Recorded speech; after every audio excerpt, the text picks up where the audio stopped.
Hello friends, চলো আজ একটা নতুন আপডেট নিয়ে চলে এসেছি। তো আজকের এই ভিডিওটাতে অন্নপূর্ণা ভাণ্ডারের যে রিভেরিফিকেশান শুরু হয়েছে বা ফর্ম বেরিয়ে গেছে সেটা নিয়ে একটু আলোচনা করব। তো আমি ফর্মটা কিভাবে ফিল আপ করতে হবে সেটিও তোমাদের জানিয়ে দেবো, তাই ভিডিওটি স্কিপ না করে বা না টেনে ভিডিওটি দেখার অনুরোধ রইল।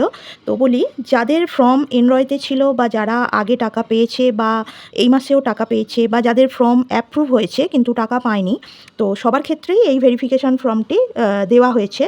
তো সেক্ষেত্রে কী করতে হবে, এখানে কিন্তু সবারই সিরিয়াল ওয়াইজ নাম রয়েছে, দেখতেই পাচ্ছ, আর ফোন নাম্বারও রয়েছে। তো এখানে ডিটেলস লেখাও আছে সবটাই।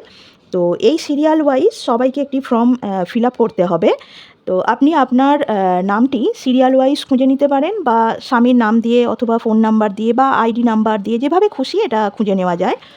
তো দেখুন, আমি এবারে ভিডিওটিতে দেখিয়ে দেবো যে ফর্মটা কিভাবে ফিল আপ করতে হবে। তো প্রথমেই রয়েছে আপনার নাম।